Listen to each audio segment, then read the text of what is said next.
Washington Journal continues. Christopher Hitchens, go ahead. You can drink the water. Okay, I just didn't want people to open on a swig, but I'm actually... That's okay. We'll show the book as you... it's Evian water. It's Evian water. Letters to a Young Contrarian. Why'd you write the book? By all means, yeah, wave it more. Actually, I wrote it because I was invited to. Some of your viewers, maybe you too, were given when they were young, I'm sure, Letters to a Young Poet by Rainer Maria Rilke, the great German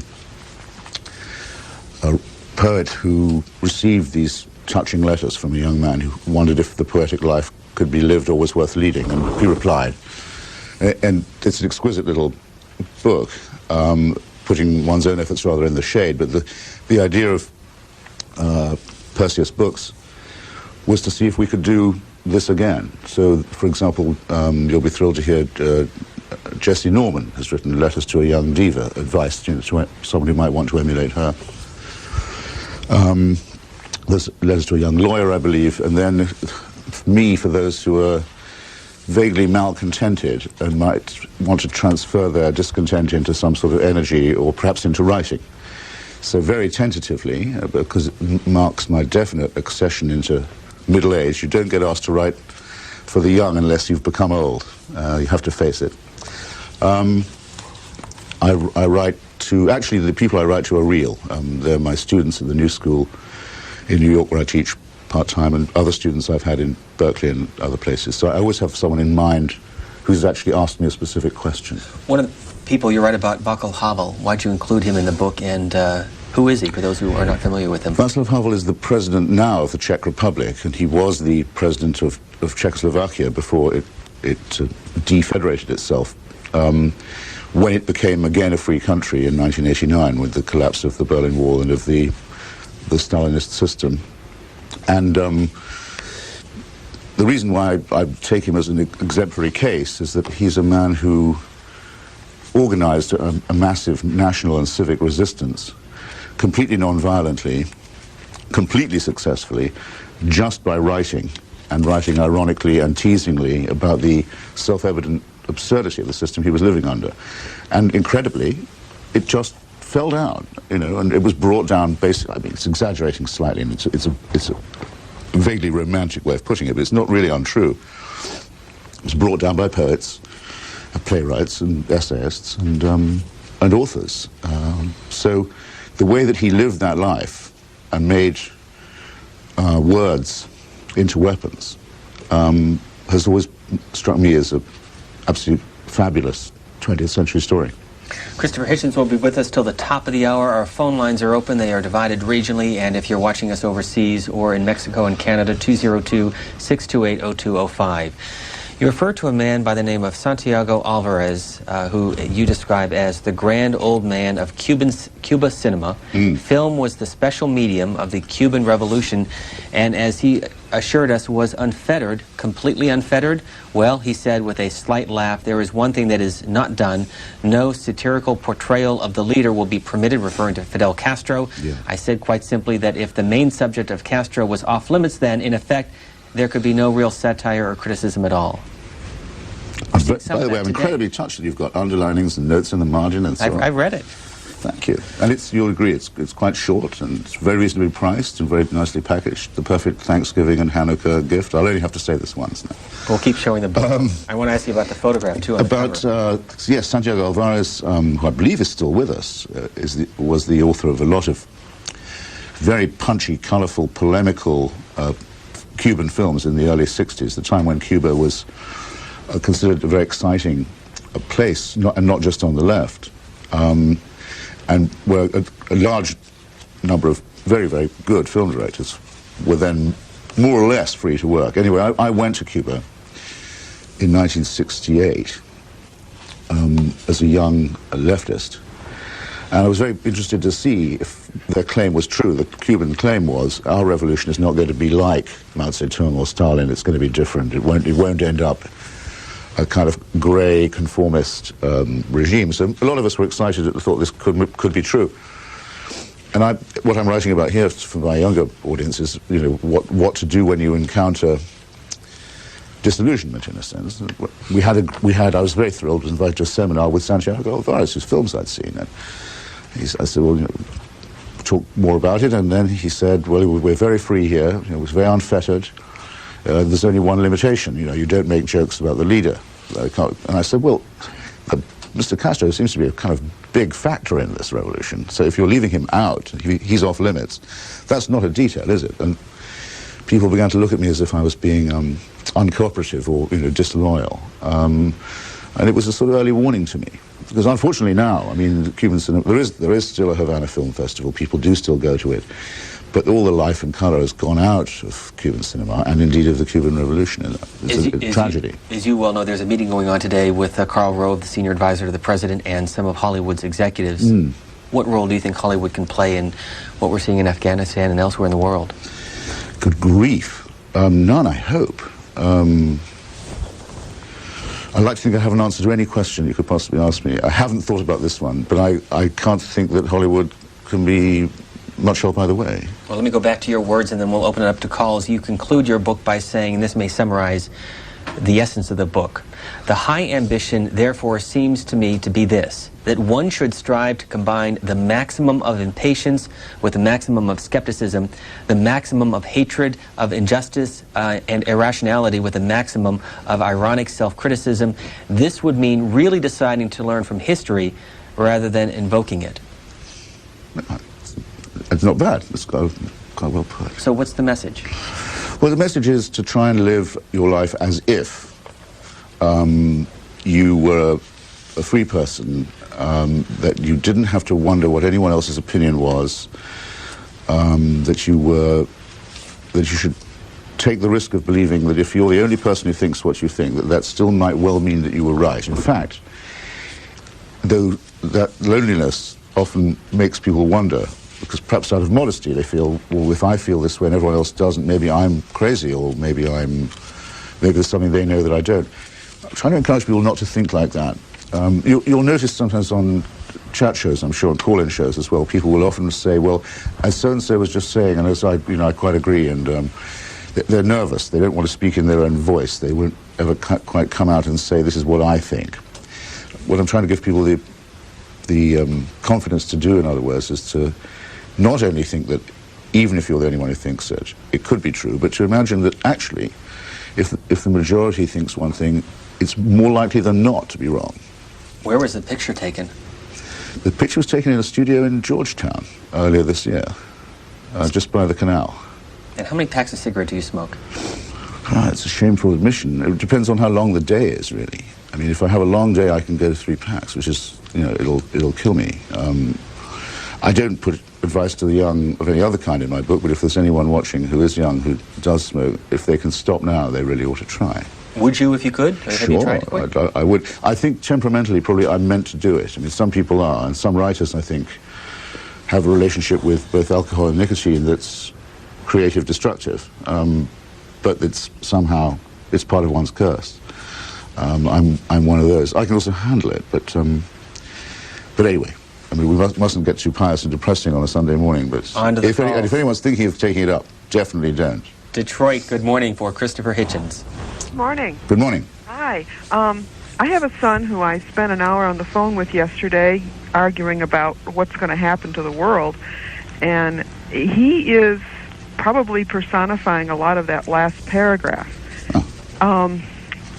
And I wanted to know, really get onto this. He says that the crux of the situation is that no one has any ethics anymore, and that evil is going to beat good, and no matter how much we try, although he's very much in favor of fighting injustice and inequality and a very liberal person, he's got a real defeatist attitude right now. He's 23, he's in medical school, and I think he kind of personifies the younger generation right now, and I'm very worried. Well, don't give up. Don't give up so easily, for one thing, and for sure don't give up on your own son.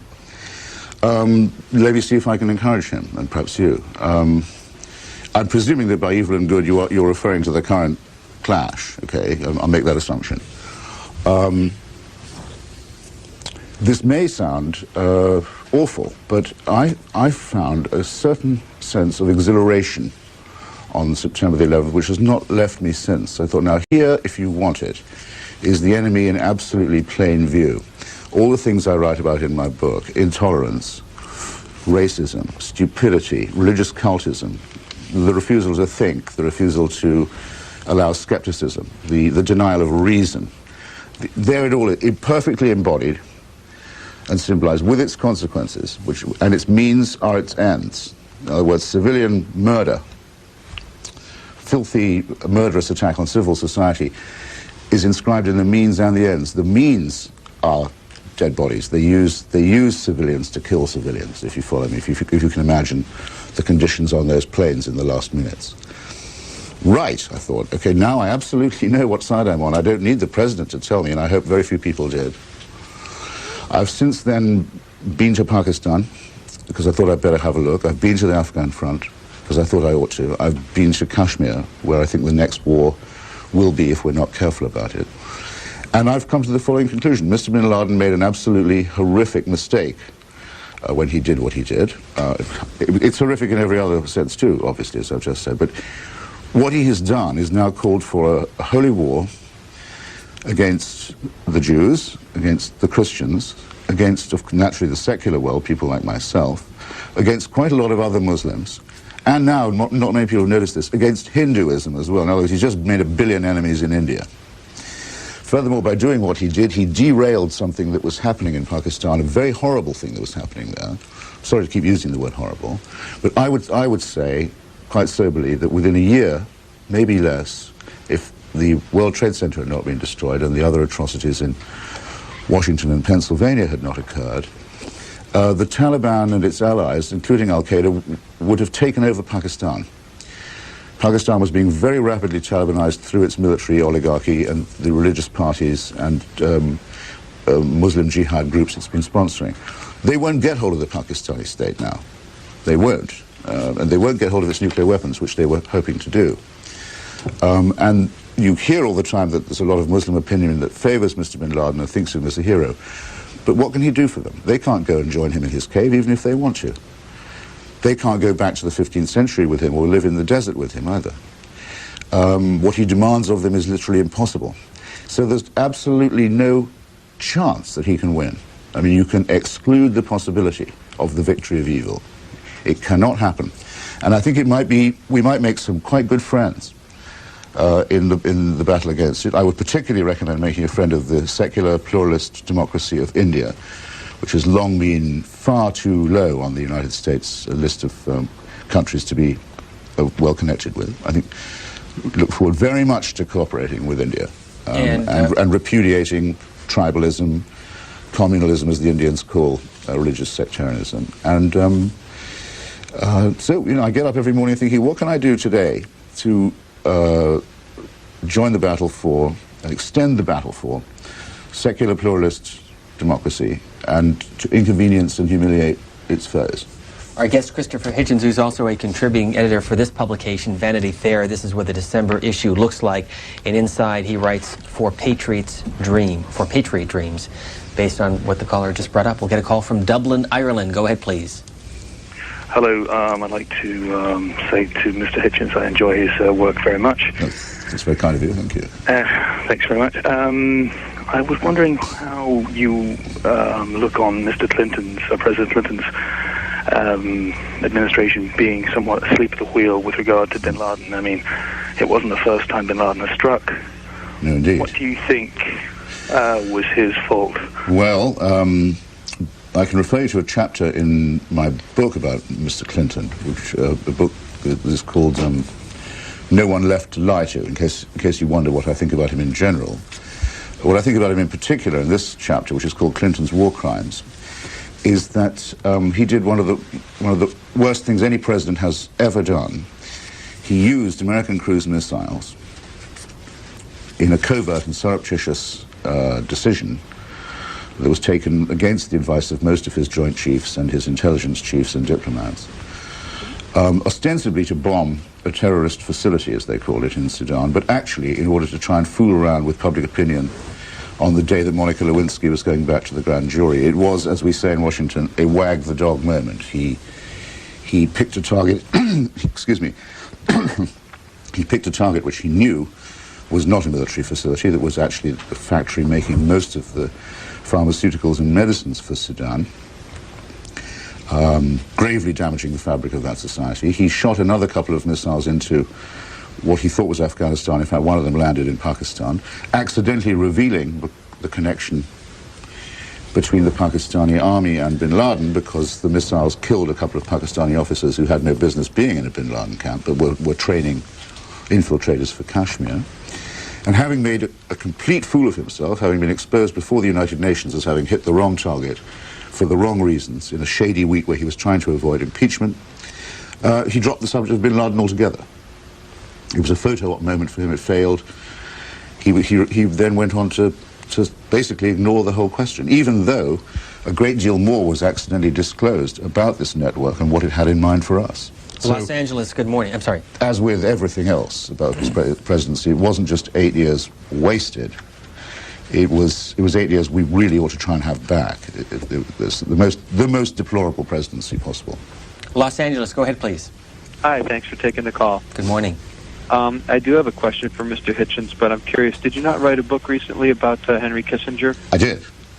Okay. Thanks for everyone mentioning all my other books. I'm thrilled. It's called The Trial of Henry Kissinger. It argues that Henry Kissinger can and should be brought within the ambit of law for crimes against humanity and war crimes. How many books have you written?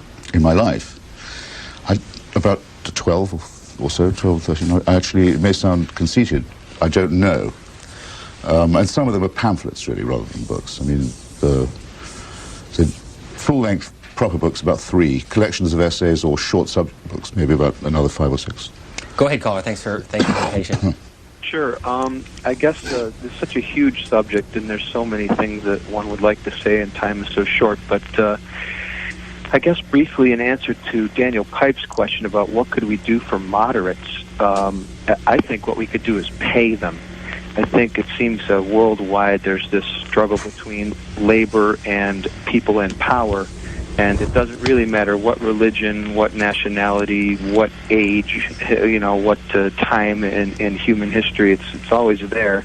And when we pay workers well, they're pretty happy and we get along harmoniously. And when we find we can't pay workers well, there's plenty of trouble. And the people in power will do anything and everything, including sending missiles and bombs, to stay in power and to keep things the way they are generally. But my question for Mr. Hitchens is, with all this talk about prosecuting perpetrators of terrorist acts, don't we have a history in this country of writing instruction manuals on terrorism and distributing them in Central America? And if that's true, or if any of these types of things are true, don't we have people in our own country like Oliver North that we should be prosecuting? Thanks, caller. Well, it is regrettably true that there was a manual on terrorism and subversion and assassination and all of that was distributed by, not by, let's be fair, not by this country. You can't say the United States did this because Congress was not told about it. The people who did it thought highly enough of the American people at least to have the grace to lie to them about this. But it is true that such a manual was circulated and given to criminal elements in Nicaragua with instructions to proceed to try and destroy the society. And it's further true, I believe, and I think I could prove, if challenged, that at the so-called School of the Americas, the training school that the United States government runs for South America and Central America, which has produced people like General Noriega as its graduates, methods of torture and kidnap and assassination and disappearance were inculcated on our dime into these revolting military elites upon which American policies depended for far too long. So yeah, that's undoubtedly true, and the case I make against Henry Kissinger, which is a much broader one than that, is that ever since the arrest of General Pinochet in London, we've entered a new world where there is such a thing, the common phrase for it now, the legal phrase is universal jurisdiction.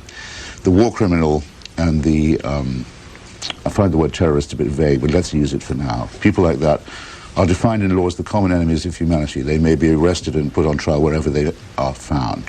And sovereign immunity, the claim that some of them make that, well, what they did as politicians or as legally appointed public servants is false, will be struck down by a court. That's not a defense for committing crimes of torture, murder, kidnap, and the rest of it. So I think it's excellent. I mean, Mr. Pinochet is on his way to jail. He won't go, actually, because the Chileans are very forgiving, and he's successfully pleaded mental disorder. But he's ended his days indicted. I think possibly General Suharto of Indonesia will go the same way. Henry Kissinger was hit, oddly enough, on the 10th of September this year in Washington, D.C., in a federal court with a suit which will be found to have standing by the relatives of a Chilean officer who he had murdered in Santiago in 1970. It's taken a long time to catch up with him, but the law has a long arm and a long memory. What was your travel route to Pakistan and Afghanistan? Well, actually, it was an odd dogleg route because I had an appointment in Calcutta that I had to keep first with a brilliant photographer called Sebastião Salgado, who I'm sure some of your audience know. He's a wonderful, excuse me, wonderful Brazilian photographer. He's basically photographed the Third World. He's done exploitation of labor, rape of natural resources, refugees, migrants, war, 5 or 6 major albums of work. And he's now the World Health Organization's envoy, ambassador for the eradication of polio, which you'll be glad to hear is nearly done now. By 2004, probably most countries will report in that polio has gone. And West Bengal is one of the places where that's been fought for the hardest. And I went for Vanity Fair with him. We're going to do a big portfolio of his pictures on the struggle against polio. And it was a real honor to go around Calcutta with such a guy. So when I'd done that, I rushed off via New Delhi to Islamabad. And then did you drive to the Afghan border? I did. What was actually, that like? Well, I got someone to do that for me because I felt I needed someone who spoke Pashtun. How long did it take? Oh, from Islamabad to Peshawar, it takes you about 3 hours, I would say. It's very near, frighteningly near in some ways. And when you're in Peshawar, in some ways you're in Afghanistan. It's an Afghan town. That border is very wobbly line drawn, as you know.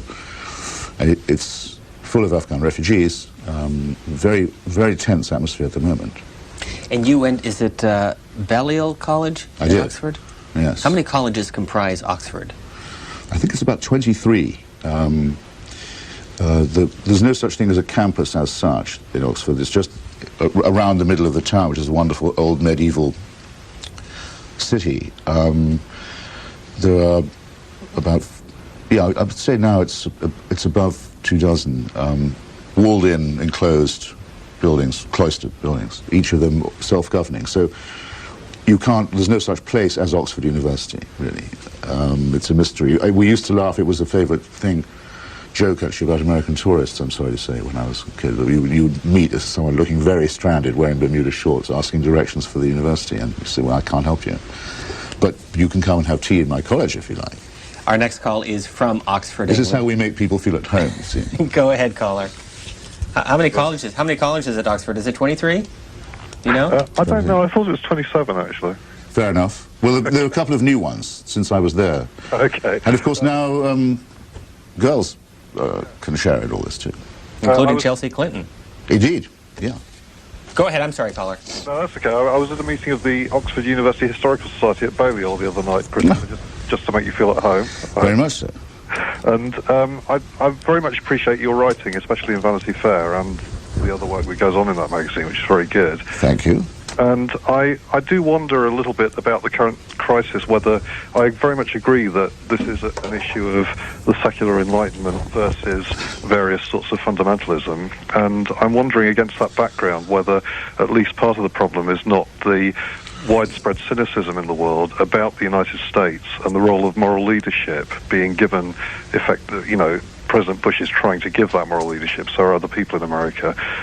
But that's undermined consistently by the sorts of issues that you've discussed already, the US policies in South America, Latin America, and other parts of the world. And isn't it the case that to align this, the United States has to join in with the internationalization of justice and become a full participant in all of those activities, including the bringing to justice of war criminals and the identification of the dead hand of corporations involved in bringing about wars and so on? Well, I'm not completely out of sympathy with what you say, and I know exactly what you mean by what you say as well. But here's what I think. If there was to be a list of the top 10 scribblers working in Washington, the top 10 critics of U.S. foreign policy, I would hope to have made that list by now. If I didn't make it, I would feel bad. And if I was told I was on the top 10, I'd feel I'd come by it honestly. And I think some people watching know what I mean by that. I would yield to nobody, and that's what I meant when I wrote the Kissinger book. But I don't think, in some sense, I don't think this has anything to do with that. The Al-Qaeda attack was not on that. The Al-Qaeda attack was directly on American civil society. The Al-Qaeda people are trying to impose fascism on the Muslim world, have succeeded in imposing it in one country already. They hope to win their argument in the Muslim world by bringing it to the streets of the West. This is an unbelievably fierce challenge, therefore. As I said earlier, it's impossible for it to succeed, but it can do a great deal of damage meanwhile. Therefore, whether President Bush says he's against it or not should be irrelevant to you or to me. The question is, how against it are you? What are you going to do about it? I think to start the argument by clearing the throat and taking a step back and say, well, let's first deconstruct American foreign policy would be an error. I mean, those arguments go on anyway. They'll have to go on anyway. I'm not going to change my side on any of them. But the question is, do you recognize this as a challenge to yourself, to your own society? Do you feel solidarity with the other societies that are being mauled and profaned by this kind of theocratic fascism? And if so, what are you doing to help them out and build, intensify that solidarity? This is our guest's latest book. It's called The Art of Mentoring, Letters to a Young Contrarian, dedicated to the memory of Peter Sedgwick. Who is he? Peter Sedgwick was a man I met just as I was going to Oxford. He was a teacher there,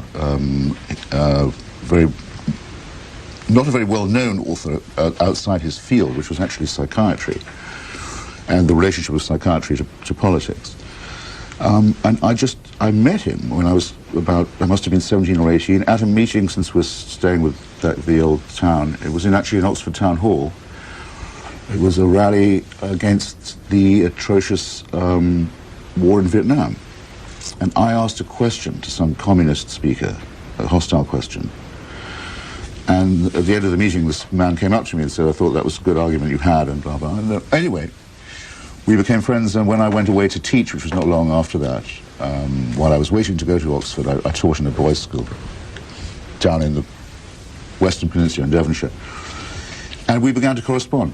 And he was very good. He answered all my letters. He sent me books he thought I should read. He introduced me to all kinds of subjects I'd been unaware of. So I always, when people ask me for advice, or if I have a student who would like some of my time outside class, I always try to do it. And I always try and think that it's paying back Peter, who, alas, is no longer with us. He died appallingly young and in a very pointless way. Next call is Geneva, Switzerland. Good morning. Good morning. I'm a big fan of yours. Yeah. And what can I say? Just because your honesty, your relative clear thought and honesty, as opposed to the dancing. And my question is about the dancing, because it's just now that we're getting a sense of what the Al Jazeera network might be like, and I'm wondering about its funding and economics, and I'm wondering about the balance that CNN may or may not provide in the Muslim world for information, and whether or not it makes sense to set up something like an infomercial type 24-hour news broadcast so that Arabs can actually hear other Arabs and get other information and points of view that are bent towards specifically giving them the information. I know they're already doing radio but obviously visual, whenever it's opportune, is always more impacting. And, you know, the infomercials, the mild distortions, you know, are the mild distortions are only mild in many respects. I'll stop you there. Thanks for the call. Well, I didn't think there was any mystery about the financing of Al Jazeera. I thought we knew that it was the Sultan of Qatar who put up the dough. Isn't that correct? And it's not. I don't know if that's sinister or not. I mean, there seems nothing covert about it in any case. Nothing surreptitious. I saw a very interesting discussion involving my friend Robert Fisk, who's one of the best of the Middle Eastern reporters, if not the best, and some other participants. I think this was actually on the BBC World channel, which isn't bad. And what Fisk said, this was at a time when there was talk of, you know, not letting Al Jazeera broadcast just straight to us with Mr. bin Laden's remarks. Fisk said, well, the thing is this, Fisk has met bin Laden more than anyone else, I believe. So when he meets bin Laden, he asks him a lot of questions. He doesn't just say, have you got any remarks I can carry away with me and put in my newspaper so that your words get to the rest of the world? He's not a megaphone. He's not a ventriloquist dummy. And Jazeera does do that, or has been doing that. Whereas when they interview Tony Blair, say, or anyone else, they quite rightly ask him a lot of tough questions. So what they need to do is become a great deal more journalistic and combative, and they have to do the job of asking questions. They can't just be a megaphone. Next call, Philadelphia, for Christopher Hitchens. Good morning. Good morning. Good morning. My question is, the attack on the World Trade Center, in many ways, was another Pearl Harbor. It was a sneak attack. There had been many indications before than actual actions over the intervening 30 years where Americans have been attacked, generally overseas. My question is, do you reckon that it will always be a Pearl Harbor type of action, World Trade Center kind of action that is required in future to rouse this country to really address issues? Is this the nature of democracy?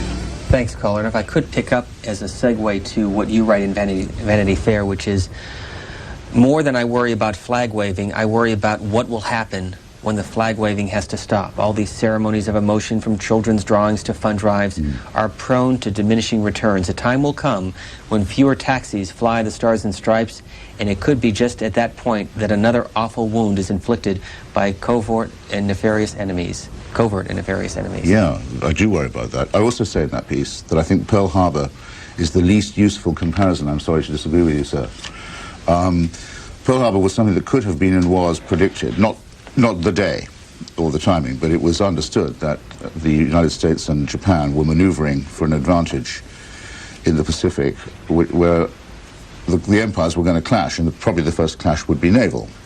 The Japanese found a brilliant way of finessing that, at least to their opening advantage, and they used their own uniformed flyers, losing many of them in the process, to attack a strictly military base. Now, it's very underhand, admittedly, but it was within the rules of imperial and imperialistic warfare, by no means the worst thing that's ever been done.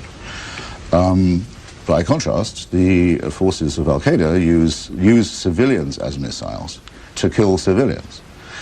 And if they had succeeded in what they might have had in mind, I believe they could have had in mind in New York, which all you have to imagine is that those planes hit, went sharking into the buildings, only perhaps half an hour later, which is, given, you know, what takeoff times are like at Logan Airport in New Jersey, as anyone who's tried it knows, wouldn't have been at all unthinkable.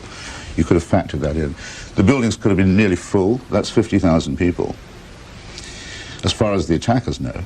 And they might have aimed and hoped to bring them down, not to implode them, but to bring them down sideways, make them fall over, which if they fall, they're both a quarter of a mile high. They could have hoped to kill 100,000 people in Manhattan at rush hour, or early morning.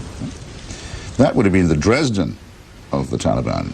It would not have been a Pearl Harbor at all. We're going to go back to calls, but very quickly. And this photograph is when the Twin Towers were completed, and as you write, you first saw them back in the summer of 1970 when the World Trade Center was still under construction.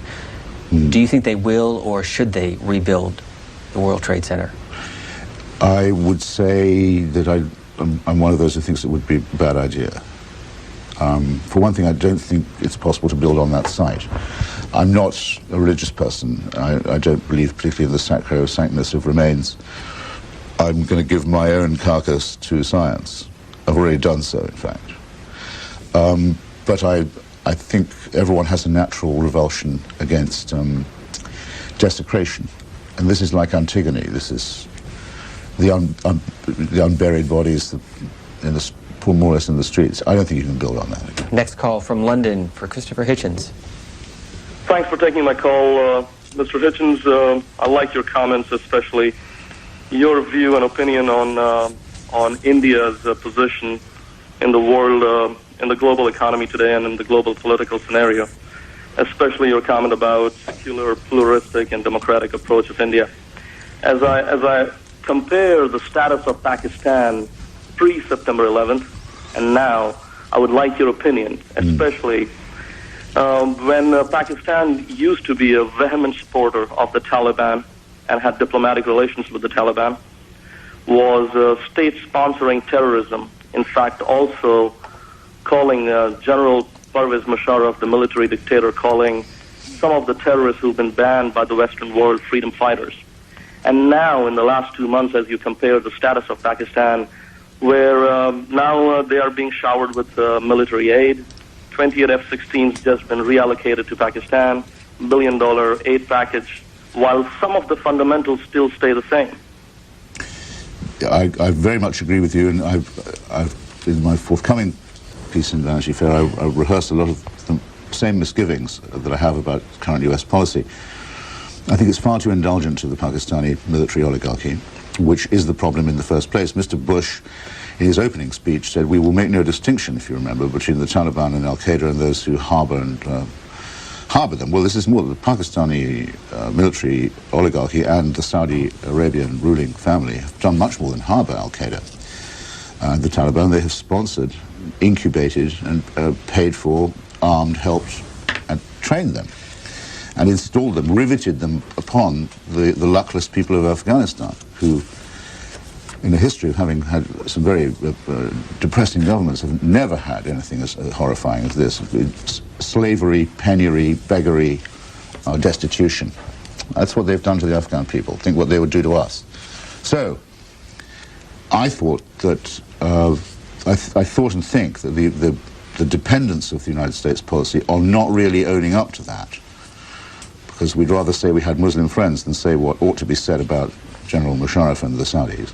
In addition to... We become prisoners of our allies, and the fact of the matter is the Pakistani army is sabotaging the war against the Taliban. It doesn't want it to succeed. It openly says it doesn't want it to succeed, if you read what it says carefully. It wants to keep as much of its Afghan assets as it can. It wants to hold on to a pliable quasi-Taliban regime, I think, in Kabul, in order that it retains strategic depth, as it calls it, for a confrontation with India, a holy war confrontation, as they call it, over Kashmir, into which they have introduced nuclear weapons. This is an unbelievably appalling ally to have. And as I say, I have the strongest doubt that it is anything more than a very false friend in this battle. And I'm sorry to interrupt you. I was going to plug the book again and also mention that our guest also writes for Vanity Fair and The Nation magazine, and we have hyperlinked The Nation as part of C-SPAN's website if you want to log on and find out more about that publication. We'll get a call from Jensen Beach, Florida. Good morning. And you were going to waive the book then? And we'll waive the book again. We're not doing it enough? Well, that was very, no, just you said you were about to. So this is it. I didn't want to step on that line, promise you. Go ahead, caller. Oh, am I on? You are. Sure. Thank you, C-SPAN. Mr. Hitchens, Brian Lamb's not there this morning, so I have to ask you, are you still a socialist? I think I say this in the book. 20 years I've been doing the show, very nearly 20 years, more or less since it started. And Brian always used to ask me with this look of polite incredulity, you know.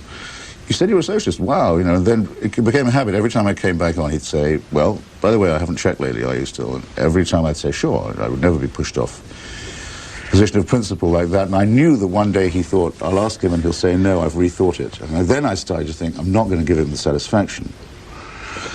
So it's probable, here we come to it, it's probable that I went on saying I was for slightly longer than I would have done if it wasn't for Brian Lamb. or maybe the Brian Lamb kept me a socialist longer. I actually now, for various reasons I haven't got time for, I don't have a political allegiance any longer. I don't have an ideological one either. I spent my entire life on the Marxist left, and I learned a lot from it, and if I could tell you quite a lot about this is in the book, about what I learned and what I thought was worthwhile from it, and would still defend. But I now don't really think there is a socialist movement. I don't think it's going to revive, if I'm really objective about it. Well, and I don't think it exists as a platonic alternative either. So I don't take back everything I've ever said about capitalism by any means, but I now ask people, of people, you know, what are their principles, not what are their politics. Question. This Islamic holy war. It's been said that it's an attack on Western culture. Isn't it really an attack on the global culture? Well, at first it's an attack on Islamic culture, which, from which the West, what we call Western civilization, is made up quite largely of contributions from the Muslim world, particularly the Arab Muslim world. To give, I mean, the most salient example would be most of the writing of the ancient Greek philosophers of 5th century Athens was completely lost to the West for many centuries, and was substantially obliterated in many parts of Europe by Christianity, which didn't want it to be thought that there had been high wisdom and high ethics before the coming of Jesus Christ. So the works of the Greeks were preserved in great Muslim universities and libraries, and came back to the West through Andalusia, through Spain. We owe them that. You try and do thermodynamic calculations using Roman numerals and see where you get, or any other kind of calculation. Our numerals are from the Muslim world. Geneva, Just to give Switzerland. an example. Now, so wait, this is the societies that did that, the Muslim societies that allowed these tremendous achievements, were open, and as you can see, were interested in things like the Greeks, and things like the Jews, and things like the Jews, excuse me, in discussions with Judaism. The Al-Qaeda Taliban ideology would make that kind of Muslim cultural life impossible. And remember, before they blew up the World Trade Center, they used heavy artillery to blow up the 2 big statues of Buddha in Bamiyan in Afghanistan. They mean business. They want total cultural erasure, obliteration of culture, science, free inquiry, separation of church and state, emancipation of women, all the things that make civilization possible. They are determined to destroy. That's an attack on the Muslim world. Go ahead, Geneva. Good morning. Good morning. I'm calling from Geneva. My question is to the speaker. We know, I heard somewhere that every Napoleon has his Waterloo, or every Wellington has his Waterloo. What I'm trying to say is, was the World Trade Center attack an entrapment by which Al-Qaeda called in Bush to enter their Waterloo, to enter their entrapment in Afghanistan? If I got the question right, I think the question is asking, is this some kind of a trap? Was the hope that Bush, was the hope of the murderers, the fanatics, to entice President Bush to involve himself in Afghanistan? I don't think so. But let's suppose it's true. I wouldn't think it was such a grave matter. I'll tell you why. Excuse me, I'm sorry for my throat this morning. In June of this year, I'm very proud to say, I was asked by a group of American and Afghan female scholars if I would put my name on a petition to be circulated around Washington and elsewhere, demanding that the United States government disown the Taliban as the government of Afghanistan, as it looked then, because the Taliban was a creation of our lovely Pakistani allies and their military secret police, the ISI. The United States had no real beef with the Taliban regime. We thought we should change that. I still believe that Mr. Bush is not sufficiently anti-Taliban. I would instance the following. The Revolutionary Association of Women of Afghanistan, RAWA as it's called, R-A-W-A, has a real network of opposition and resistance in Kabul and Kandahar, civic opposition. They're able to get reporters in and out. A wonderful film which you may have seen called Behind the Veil was made with their assistance. They're a real force. They've never been invited to any of these broad-based government meetings that you hear about from the administration. Why not? The Pakistani army doesn't like Rawa. And the Saudis don't want to see women in meetings sponsored by the United States about a future government of Afghanistan. So 50% of the population is supposed to be kept out of the picture. So you hear the reporter saying another meeting today of the future broad-based government, and it's a narrow group of elderly men in turbans who represent feudal clans and or the absurd claim of the exiled monarchy. Well, this is not good enough. So I think Bush should have been more anti-Taliban much earlier, and I hope he gets even more anti-Taliban very soon. Next call, Long Beach Island. Good morning. Oh, good morning to you guys. C-SPAN, A1 job, and so Mr. Hitchens. I've got a little question. I think that this all revolves around religion and how that the different religions of the world since the beginning of the written word have impacted our society and have infused their doctrine on us and taken apart our way of thought that of free-speaking individuals here in America. What do you feel about that, Mr. Hitchens? I think if you and I met, we'd probably find that we thought very much alike. A large part of my book is an attack on faith. I mean, I think if people say I have faith, I don't know why they expect me to be impressed. What that means is that they rely on something they couldn't prove and can't defend in argument. They just say, it's so because I kind of believe it. I couldn't be less impressed. Civilization begins where reason kicks in and where there are no unexamined assumptions, where skepticism occurs and doubt and experiment begins is where science begins, and medicine, and anything else that's any good for you. The belief that you are the plaything of a creator, that you attribute your presence here not to the laws of evolution and of biology and physics, but to some plan, is, I think, a horrible idea because I'm glad it's not true. Some atheists say they wish religion was true. It's just a shame it's not. I'm not one of those. I think it's a horrible scheme. Imagine the idea that you have cradle-to-grave supervision that also goes on after you're dead. You never get away with it. It's like living in a celestial North Korea. It's impossible to escape. It's demanding that you be enslaved, and by a totalizing force. Well, I'm very, very glad that there's no reason to believe that such a force exists. Manchester, England, for Christopher Hitchens. Good morning. Hello, Mr. Hitchens. I'd just like your take on the Middle East. I'd like you to know what you think of Ariel Sharon. I mean, he's been responsible for the 1982 massacre of the Palestinians in Sabra and Shatila. And do you not think there is a comparison between what the Israelis are doing today to the Palestinians in the occupied territories and to what the Nazis did to the Jews back in the Second World War? To answer your question in reverse, no to the last bit. I don't think it's remotely comparable. I don't think anyone who's studied the history of German imperialism, Nazi imperialism in the 30s and 40s in Europe would recognize Israeli behavior in that unbelievable campaign to destroy Western civilization. But you're hearing this said firmly, I hope, by someone who thinks that you just understated matters about Ariel Sharon. He wasn't just responsible for a massacre of thousands of unarmed civilians, and directly responsible. He instigated it in 1982. He's been responsible for massacres and the bullying of and killing of civilians all his life. He's a religious thug, and one of the worst combinations imaginable, a religious nationalist. Once you combine ethnicity with messianism, it doesn't matter which the religion is, you're going to have a nightmarish result. I say this as someone of Jewish parentage, as someone who actually thinks that Zionism is a false messiah for the Jews. But let's not get into all that now. It's certainly nothing but pain for the Arabs of Palestine. I think their treatment is appalling.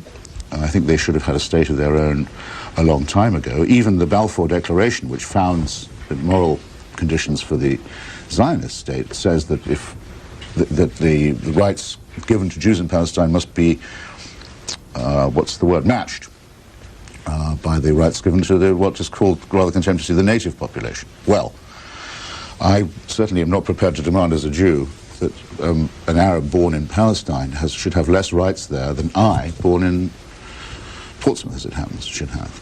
Indeed, I think it's very dubious that I should have the same rights as a Jew in Palestine as someone who was born there when I wasn't. So if you follow me, I therefore shorten this. I think it is an absolute disgrace that a single cent of American taxpayers' money is allowed to be used by Israel for the occupation. I think that should stop immediately. I think that Sharon should be told, if you're going to occupy these people and treat them like cattle and threaten to expel them again, to ethnically cleanse them, which is now openly being discussed, you do that on your own dime. You do not use a single American weapon or dollar for that. I also think he should be told to stop talking that way in any case. A couple minutes left with Christopher Hitchens. First, Charleston, South Carolina. Good morning. Yes, good morning. I'm a fellow Brit. I can tell.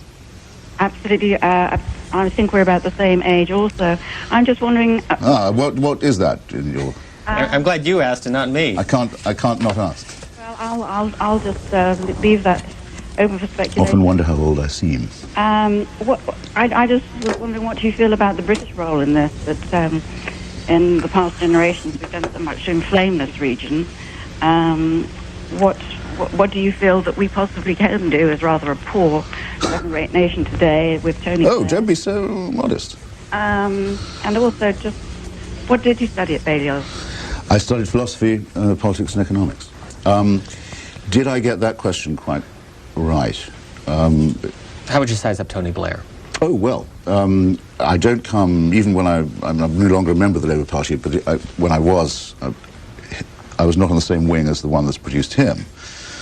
But I very much admire the way he's handled himself recently. I thought, I'll give you one example of what I mean. As you know, quite a lot of our my fellow Englishmen and women were killed in that atrocity. We don't know how many, but it's quite a lot, more than has ever been killed by that kind of thing at one time before, in say, Belfast or any of the other tussles. Blair has made almost nothing of this. He hasn't said, in talking to the British public, at least the first few times, and when addressing the Labour Party conference, the keynote speech, he didn't try and appeal to people saying, look, by the way, a lot of Brits were killed too, so it's our fight. He defined it quite correctly as something that quite transcends all ethnic, national and other sorts of boundary. And I admire him for it. I also admire him for pressing on Mr. Bush the following. Mr. Bush cannot go around talking about defending civilization while saying, by the way, we don't think this cause of civilization is good enough to actually risk an American soldier in. Can't we hire some local mercenaries to do the dying for us? Or can't we have pilots flying so high that their planes can't be seen or heard from the ground, which pretty much guarantees there will be bad bombings on the ground, bad near misses and well, I don't mean near misses, I mean collateral damage. Tony Blair says no, and the SAS people are saying we should have already established a firebase right in the middle of Taliban territory. I told them we're in your grid square, as the British like to call it. What are you going to do about that? That would put the fear of the living God into them, if anything would. So I mean, I take my hat off to Blair, really. London, go ahead, please. Thanks for taking my call, Sure. Mr. Hitchens. I'm a big fan, although I may not always agree with Why doesn't someone who hates me call up? We will. It's been fan all day. I'm supposed to be here. I'm supposed to be here selling a book on how to be a contrarian. Well, we may all be. Being love bombed all the time. It's nauseating. But my question is that you have advocated the establishment of closer relationship with India. The BJP government of India has come to power by fanning Hindu fanaticism. Christians are being killed in that country. Indian brutality in Kashmir has gone widely unreported. India has fought wars with most of its neighbors or interfered in the internal affairs of most of its neighbors, like Sri Lanka, where it has supported the Tamil Tigers. India even opposed the UN resolution on East Timor. India opposes the Kashmiri people in having a say where Kashmir should go to, either Pakistan or as an independent Kashmiri state. Yeah, I know where you're going and I see where you're coming from. Some of that is true. I'm certainly not a fan of the BJP, which is, as you say, a Hindu nationalist organization, somewhat called into being by the arrogant claims made by Muslim extremists. You know, these religious wars feed off each other's mad theologies. It's also true, I must say, that I can't seem happy with the Indian policy in Kashmir. My feeling of friendship for India and Indians comes from this. When you're there, you realize that, okay, the BJP is in power now. It won't be in power all the time. It isn't in power in many of the states that make up India. It's not in power in West Bengal. It's not in power in Kerala. It's not in power in a number of other places. India is pluralistic. It has a secular constitution. It has seats in its parliament for all minorities. It has extraordinary achievement, I think, of combining democracy, secularism, and pluralism. Great strain, but well worth defending. And I think if it was to make more friends, the odds are that end of the scale would go up. Is that what I wanted to do? Yes, up.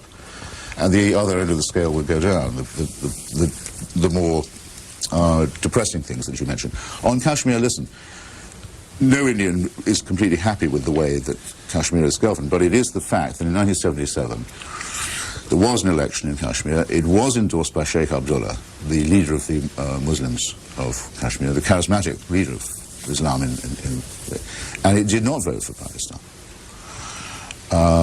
So I don't believe that. I don't believe it would if there was another election. But in the meantime, Pakistan has absolutely no right to be arming and training and dispatching across the border the forces of Mr. bin Laden, who nearly blew up the parliament the other day, killing a lot of people in the attempt, and who throw acid in the faces of Indian women telling them to adopt the veil. Not having any of that. Los Angeles for Christopher Hitchens. Good morning. Great. I like your type of argument. You basically have intellectual discussion instead of a screaming argument. I'm a libertarian, basically on the opposite side of the spectrum as you. But I wonder if you could clarify a couple things for me. I believe Palestine was the entire area covering Israel and Jordan. I wonder if you could tell me at what point the Palestinians went to Jordan, and I realized they were kicked out when they blew up some passenger jets or something. And are you familiar with that? Yes, I think more than you are, by the sound of it. I'm not sure. I don't. Well, go ahead.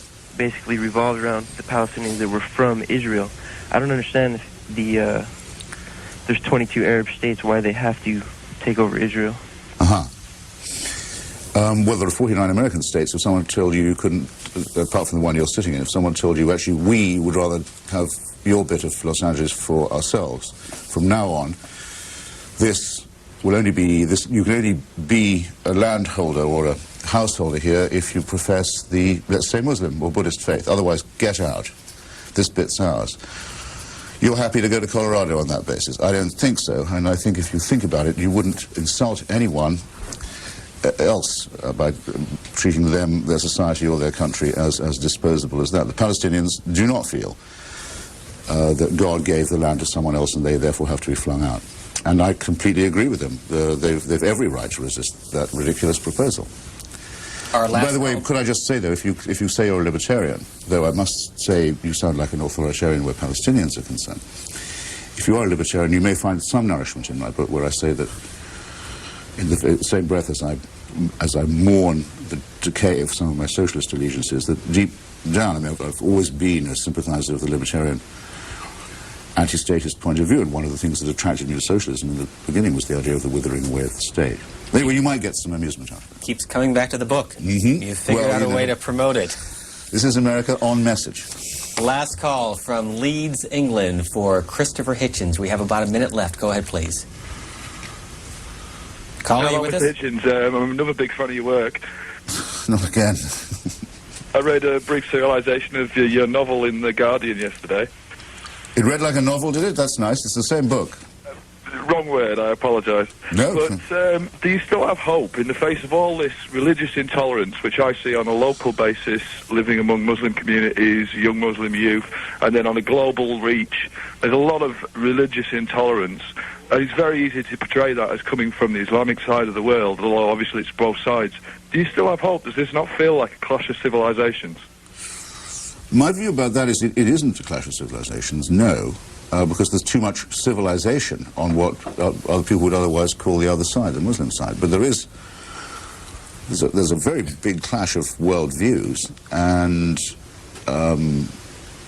it's a fight which I personally think it's absolutely essential to have. Look, the alternative of not fighting it does not exist. You can't surrender to theocratic fascism, nor could you live or coexist with it. So that's easy. And since they make it a choice, them or us, it'll be them. We'll make absolutely sure of it. This is what the book looks like, Letters to a Young Contrarian. The author is Christopher Hitchens. What's your next project?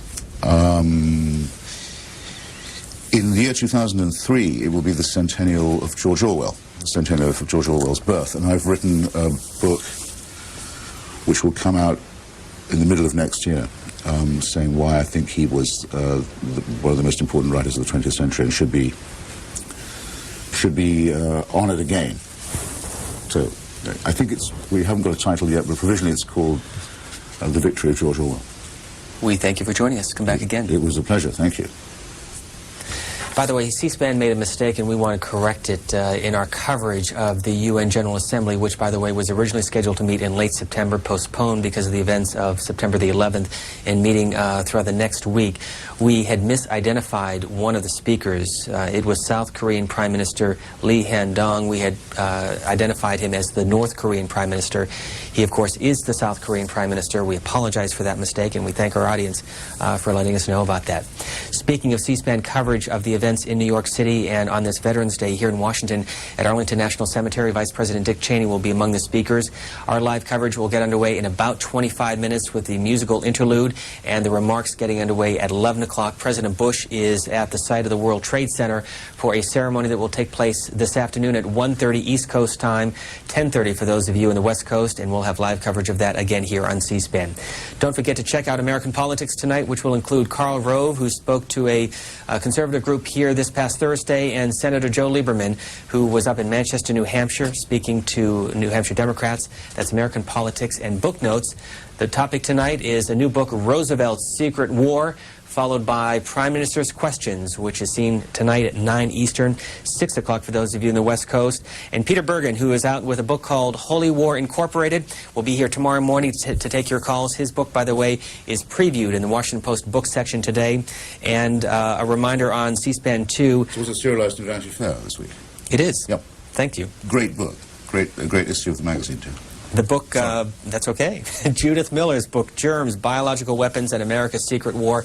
You can watch her tonight at 7:30 Eastern Time. She is in New York at the 92nd Street Y, all part of C-SPAN's Book TV coverage. We thank you for joining us on this Veterans Day. Enjoy the rest of your weekend.